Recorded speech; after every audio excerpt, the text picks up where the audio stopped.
This story happens in Asia. This was told by my dad when I was 12. Even now, when I ask him about the story, he can remember every vivid detail like it just happened last week. My dad was in the police force for 20 years, and when we were just a rookie, he had to conduct nighttime roadblocks meant to catch drunk drivers. They had done it many times before, and this night started routine enough for them. That was until this Toyota Corolla drove up to them with what looked like a white blanket on its roof, flapping in the wind. They thought it was weird, but did not see anything amiss about it. One of them even joked that this guy was multitasking by drying his laundry and driving home at the same time. The laugh stopped when the lone car came closer and all of them saw what looked like a woman in white lying face down on top of the car. The woman seemed to slide like a slug backwards until she disappeared behind the car as it eventually came to a stop in front of them. It took a few minutes for my dad's team to recompose themselves as they stared at each other, as if to say, "You guys saw that, right?" The most senior of them finally stepped up and shot the usual questions to the driver. There was a noticeable quiver in his voice as he made conversation and asked him to step out of the vehicle. My dad's team inspected the whole vehicle, including the boot, and found nothing strange in it. The driver was a good-looking staff sergeant in the Army who was heading home from a company event earlier that night and admitted to have had a few cans of beer. He said he laid down in his bunk to sleep it off, hence why he was driving home at that time. It was 4 a.m. He passed their sobriety test and they started to ask him if he saw anything weird during his drive. Initially, he said no, but after more questioning, he mentioned that he had to swerve to avoid what looked like a bird that was flying upside down. It was spooky, but I didn't think that was a detail worth sharing with police officers. The senior then told the guy to chill out at a 24-hour coffee shop before heading home because the locals believe that when a malevolent spirit follows you, making a pit stop will confuse them, so they can't follow you back to your house. The driver eventually caught on and nodded in agreement. After the guy leaves, they call into the station and cut the night short. Never knew what happened to the driver. Hope he's all right. Here's my possessed woman story. I was driving along and found a girl standing in the middle of the road. Initially, I thought to just tell her to pay attention, but it was clear that while the lights were on, nobody was home. Throughout our encounter, she never uttered a word, leaving me in a strange situation. She hadn't done anything wrong, but clearly needed help. Yet medically, nothing seemed amiss. As I pondered what to do, the girl suddenly started spinning. While spinning isn't illegal, I began to wonder if she was one of those protesters trying to provoke the police. I've dealt with troll stations before, so I thought, spin to your heart's content. Then she lost her balance and fell, hitting her head on the side of the police car. I called an ambulance, but she seemed fine, still not talking, but gazing up at the sky. It was a nice day, so I let her enjoy the sun. I did some paperwork, and when I looked back, I noticed her face was bright red and her eyes were watering. She was trying to damage her retinas by staring directly at the sun. That was a new one for me, so I held something above her to shield her eyes. When the ambulance arrived, we got to the hospital, and now she had forgotten how to walk. I was 99% sure she was just messing around, but I got her a wheelchair. In the wheelchair, she struck an "I'm a little teapot" pose and stayed like that for the next hour, completely still with her arms out. Now, I had 3 potential scenarios. 1. She was pretending to be frozen in time. 2. She was suffering from a mental health issue. 3. She had been possessed. By then, I was convinced it was the latter, but I left her with the professionals after sectioning her. A week later, I called the hospital, and they informed me she was still frozen. I was told she might have suffered from catatonic schizophrenia. My brother is a deputy, and at the time, I worked as an EMT for a few small towns in northeast Colorado. I frequently went on ride-alongs with him while waiting for 911 calls to come in. This took place in Amherst, Colorado. The town is very small. Amherst has about 50 people, a church, some houses, a grain tower, and a park. It was about 3 a.m. and we were about to call it a night. As we were making our last check on Amherst, we noticed movement at the park but couldn't tell exactly what was going on because it was pitch black. We drove up and stopped alongside the dirt road, flipped on the spotlight, and as we moved the light around the park, It finally settled on the back of a young girl, maybe 13, sitting on a swing with her back facing us. We left the spotlight on her. She wasn't moving. She just sat there facing away from us, looking down at the ground. Needless to say, it was a very creepy situation. We both looked at each other with that face you would make when something is out of the ordinary. I quickly suggested that we should call her over using the PA system. He agreed. As we looked back over, she was gone. I mean, no signs of anyone anywhere. The park was in a wide open area. She couldn't have gotten out of sight in the amount of time that we had our exchange of words.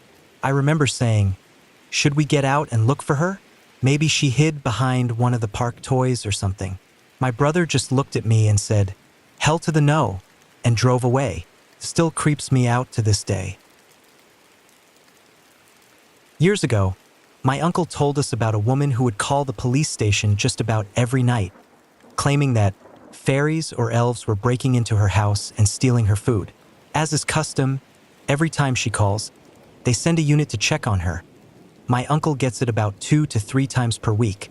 Every night they stop by her house and reassure her that no one has broken in and calm her down.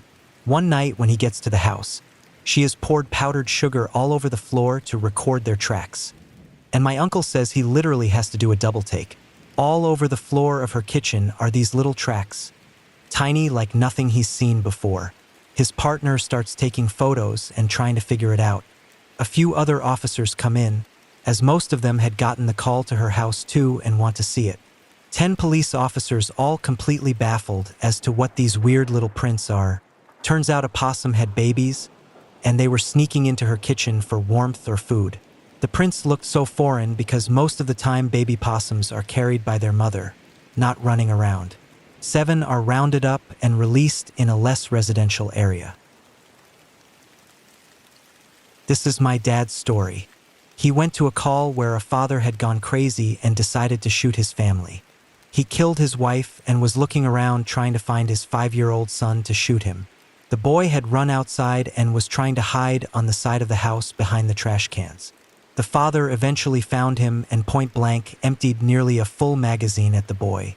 When my dad arrived, they found the boy in shock, hiding right where his dad found him, not a wound on his body. There were bullet holes in the side of the house all around the boy. When they finally got to question him about it, they asked him what happened when his dad found him on the side of the yard. The boy replied, "The angel was in front of me with a shield, and he saved me. He pushed the gun away from me." I was a patrol officer in a large West Coast city for a short period a little while back. The city I worked for had, and continues to have, a problematic influx of transients. The first thing you learn when dealing with homeless populations is that mental health problems and drug use are overwhelmingly abundant.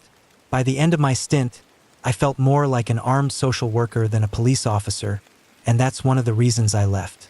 I've always been a horror movie buff. After The Conjuring debuted, I bought a copy of The Demonologist, the biography of Ed and Lorraine Warren. Ed recounts meeting a homeless man in NYC who spoke as if possessed, page 219, and goes on to say that prolonged cases of mental anguish can lead to influence from otherworldly beings. I'm not sure if I believe that, but I always kept it in the back of my mind. I do know certain chemical substances, DMT, MDMA, psilocybin, can make the user see or feel the presence of spiritual entities. So many homeless people have drug addiction problems. I wouldn't be surprised that, if these kinds of entities are real, they wouldn't find ways to mess with people. One night, on patrol in a 2-man car, I was flagged down by a disheveled man standing next to a Winnebago. He told me a woman he didn't know was inside with his son and wouldn't leave. After alerting dispatch my FTO, and I knocked on the door and asked if we could come in. The son said yes, and I stepped inside. The woman looked slightly less disheveled than the son, but I could tell she was either on something or mentally ill. The son was lying very still on a cot, looking absolutely terrified. The woman was quietly mumbling something and fidgeting with empty hands. After trying and failing to converse with her, she quickly ran out of the Winnebago. Neither the complainant nor the son wanted to file a report and simply asked us to keep an eye on the area.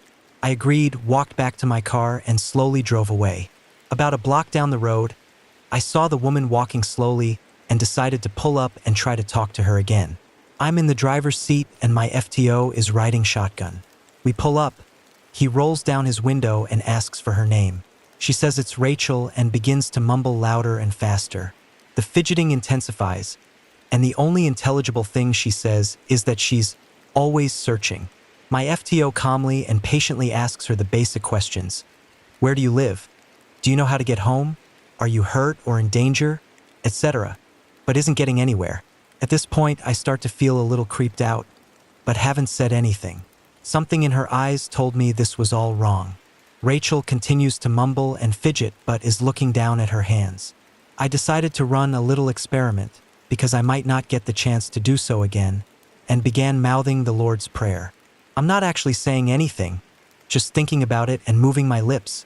The whole time I continued staring at Rachel to make sure she wasn't looking at me, which she wasn't, and to make any reaction even more unlikely, I said the prayer in Old English, like Beowulf Old English. That way, even if she glances up at me, it's highly unlikely she'll understand what I'm doing. I finish the part that says, "Deliver us from evil," and Rachel stops mumbling. She jerks her head up, her eyes go wide, and she glares at me for the longest second I've ever felt before sprinting down the street and into an alley. Now, I don't know if that's necessarily anything supernatural, but it sure as hell creeped me out for the next few days. Partner and I were dispatched to a welfare check. Elderly guy. Nobody had seen him in a few days. Mail overflowing in the mailbox. Missed a doctor's appointment. The car hadn't moved, etc. We both know we are about to find a body. We arrive on scene and can't get anyone to the door. Look through the window and sure enough we can see his foot on the floor in the living room. My partner is a corporal and pulls rank and makes me go first. The door is unlocked and as soon as we open it, we smell a mostly fresh dead body. Almost relieved, we both enter and he tells me to check the vitals of the dead dude. He is obviously dead with lividity, dried feces on him, and dried saliva around his mouth. So I go to stand over him and see if I can get a pulse, at which point he takes a deep breath, rolls over, and asks why we are in his house. At this point, we both start screaming "oh shits" and "what the fucks" as we both run out of the house. We called EMS and they transported him. Said they couldn't get a blood pressure or pulse on him. I think he died a week later in the hospital. I still get jokes about raising the dead. I'm a detective and spent some time as an expert on sex crimes and crimes against children. It was the best/worst assignment I've had. In one case, I had come in at midnight. A young woman with a toddler comes into one of the precincts to report that her ex-boyfriend had raped her during a custody argument. Long story short, it was legit, and one of the most violent and sadistic cases I've ever had, so I'll spare the gruesome details. I still have no idea how this woman made her way to a precinct with a toddler. Part of the investigation requires me to talk to the toddler. The victim said the toddler was present for everything. I'm a child forensic interviewer as well. During the interview, the toddler recalls their father becoming angry and hitting the mom. Then, the toddler said that the nice woman showed up and she was translucent. The nice woman held her and told her that they were both going to be safe and sang her a song in a different language. The toddler said the nice woman went over to the front door and knocked on the door. Then, the nice woman helps them and their mom to the car before flying away. In the victim's interview, she said that her ex-boyfriend had a knife to her throat and put it on the skin. He was about to cut her throat open, but he got distracted for some reason and then ran out of the apartment. She had no explanation why. The suspect was caught about 8 hours later. He confessed to absolutely everything. When I asked him about the knife to the throat, he said this: "I swear to God I was gonna cut the bitch's throat open, but I thought I heard a knock at the door and thought it was the police. Once I saw it was clear, I ran outside. He is now serving life in prison, and the mom and toddler are safe and doing well. I'd love to know more about the nice woman." I'm a family member of a cop. Where I grew up, there is an abandoned factory that high school and college kids visit, usually around Halloween because it's scary enough in the dark. It also houses a decent number of homeless people. So once every few months, the cops come in, do a sweep, and force anyone there to leave. One night, my uncle was working, and there was a call to the non-emergency line saying there was a lot of movement at the building and that the caller could see light on every floor but the first. My uncle and a few other officers responded. No more than 10 minutes had gone by when my uncle got there. There was no one around, but there was plenty of light pouring out of the openings where the windows once were. The officers all agreed it looked more like fire than flashlights, so they called the fire department as a precaution. They walked onto the first floor and started searching for the stairs. They found them and ascended to the second floor. There was no light anywhere. Same with the third, fourth, and fifth floors. They swept the entire building, every nook and cranny, even the roof. There was no light source and no one there that they could find. The fire department arrived shortly after they went in, and they couldn't see anything from the outside other than the subtle glow of flashlights, which was faint. Nothing like what my uncle and the others had seen. But my uncle said that what was even more unsettling was that none of the homeless areas, which were usually comprised of piles of trash along with cardboard boxes and blankets, were there. Not that they didn't find any homeless people, but there was no sign that anyone had been in there at all, ever. I was dispatched around 3 a.m. to attend a house where the caller was concerned that someone had broken into the basement and was still inside. The caller was a very old lady, and she lived alone. As far as she could tell, she woke up and noticed that the basement lights were on, and she hadn't been downstairs in years. My partner and I got to the call, and the lady was standing at the front door with her walker, anxiously waiting for us to come inside. My partner and I went into the basement, and you could tell that no one had been down there for a while because as I walked, I kept hitting cobwebs that were dangling from the ceiling. Anyway, everything appeared to be in order, and eventually, I found the light switch further into the basement and turned it off. We shut the basement door behind us and cleared the main floor too, since she was so adamant that she heard rustling and coughing in the basement. The basement was relatively empty, and I assure you no one was down there. As we were about to leave, she asked if we turned the light off. I said yes and opened the door to show her, but the light was back on when I did. I kept my composure and asked her if I could turn the lights on off from upstairs as well. Negative. My partner and I exchanged looks, and I went back down to turn the lights off again and got out of there. We met up after the call and dug a little bit into the history of the house. It turned out that a year ago on that day, we had attended to the house because her husband had fallen down those stairs. Not sure if he made it or not. My dad used to work as a CO, corrections officer, at a rural prison. He drove perimeter, which just means he made circles around the jail in a truck, checking empty buildings for runaway inmates and just generally being bored for 8 hours every night. One night, my dad is parked on a hill just reading a magazine when he starts to feel a thumping in his body. He described it as the feeling you get when speakers are playing a song with really heavy bass and you can feel the bass in your whole body. Anyway, he puts the magazine down and checks his rear view, and he sees someone outside the truck. He grabs his pistol and jumps out of the truck, weapon drawn. When he gets outside, he sees a procession of Native Americans walking through the truck and directly through his seat, only to disappear at the exact spot he was sitting. He said it was clear they were ghosts because many of them appeared injured. This went on for a few seconds, and then the whole procession disappeared. He called the other perimeter guy on his walkie to try to explain, and the other guy almost immediately stopped communicating. Turns out the other guy had seen this happen before, but didn't believe in ghosts, so he wouldn't talk about it. My partner and I received a 911 call from an old woman having a dispute with someone. We got to the house and she said she was alone. We asked, "Who are you having a dispute with?" She replied, "Oh, just this spirit in one of my rooms." Immediately, my partner and I looked at each other and thinking she's an elderly, it was probably dementia or something along those lines. As we were talking to her, she explained how sometimes a bad spirit comes around. She stated that he was in the back room and, of course, the lights didn't work. We tried to tell her that spirits probably weren't in her house and that we had to get to another 911 call. She insisted we check it out, so we did.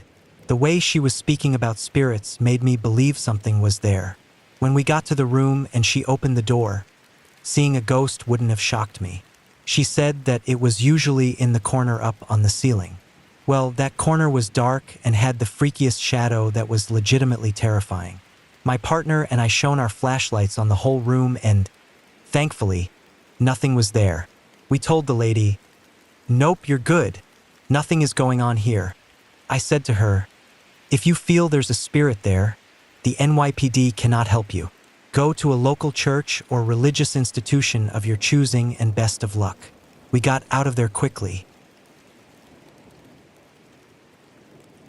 This happened to me the other night. I was doing nighttime K9 training at a local abandoned sanitarium/hospital that is owned by the state. This building is comprised of the old section, which was largely converted to offices, and a newer section which looks like a standard hospital. We had several guys and their K9 partners training that night. All of the dogs stay out in their respective patrol vehicles while they are not being used or training. For this night, everyone is conducting training in the basement of the newer section of the hospital. They are running scenarios where the dog searches the building and finds a bad guy in a bite suit and bites the bad guy. My dog isn't in that stage of his training yet, so I go off to another floor of the hospital with my head trainer to do other training. Myself, my pup, and the head trainer go to the third floor of the building and begin training. The hospital has a central area which looked to be a nurse's station. Several long hallways lead away from the nursing station. I'm standing in a hallway with my dog facing the station. The hallway continues for about another 40 yards behind me and has multiple rooms. I put my dog in a sit and stay and began listening to the instructions from my trainer. Both myself and my dog are focused on what my trainer is saying. While the instruction is going on, my dog looks back at the hallway behind me. Just as he does this, I hear a deep mumbled male voice behind me. I interrupt the trainer and turn my head to listen. As I turn my head, the voice fades out. Once the voice fades out, my dog looks forward again. I'm a little freaked out at this point. The hospital is locked down tight. We also walked through to make sure no one was squatting. Even if we missed a squatter, you would think that my announcing multiple times, "Police K9, come out now," or "Announce yourself. If not, I'm sending the dog and you'll be bit," would drive someone out. I believe in ghosts, but I do not think I was hearing the conversation of the other guys training. We were 4 floors away in a large hospital. After this happened, I went looking for the noise and never found anything. This story still freaked me out. Law enforcement here. So I was supervising the evening shift in a small town in rural Australia. We have a large river that snakes its way past the town and runs close to some of the residential areas. It's a kilometer wide in some parts, has steep banks, and a thick bush in the bed when it's dry. One of my crews was tied up with something, and the other was attending to 2 brothers threatening suicide after having a fight at a residence near the bank of the river. I heard the job and attended to give my crew a hand. Upon arrival, we found one brother who was self-harming and on drugs. We restrained him to prevent him from harming himself. He was telling us he wanted to kill himself and was taken to the hospital via ambulance for mental health. As we had made the apprehension, my crew had to accompany the ambulance for everyone's safety. My crew left, and then I was told by the family that the other brother had run off down the river's dry bank threatening to hang himself. The family said he was drunk but didn't have anything to actually hang himself with. I was concerned and attended the riverbank near where they thought he went down the river's steep bank. Both crews were busy, and I was by myself at night, and it started raining lightly. I parked my unit at the top of the bank with the lights pointed into the bush, hoping that if he saw my lights, he'd come towards me. I got out my torch and made my way down the bank. I found a small clearing, and a small distance away was a thick bush. I heard something moving in the bush. It sounded like something taking deliberate steps in the bush. I yelled out, thinking it was the guy I was after. I told him I was there to help and pleaded with him to come out. No response, and when I was talking, whatever it was stopped moving. I kept talking, attempting to make contact, as my instincts told me someone was in the thick bush in front of me. No response. My torch couldn't penetrate the bush, but I could hear distinct footfalls. I stopped making any noise, turned off my light, and stood still listening. I heard movement coming towards me in the bush. I remained still and listened, came closer. Without thinking, my hand went down to my gun, and I was ready to draw. I turned on my light and walked forward, and heard whatever it was move away from me. I backed off, turned off my light, and remained silent. It started coming closer to me, probing my position. I repeated the exercise once more, and once more it backed off and came back at a different angle. By this stage, I was on high alert. Something told me to GTFO. I got this heavy, eerie feeling. Any animal that was down there would have run off upon my approach.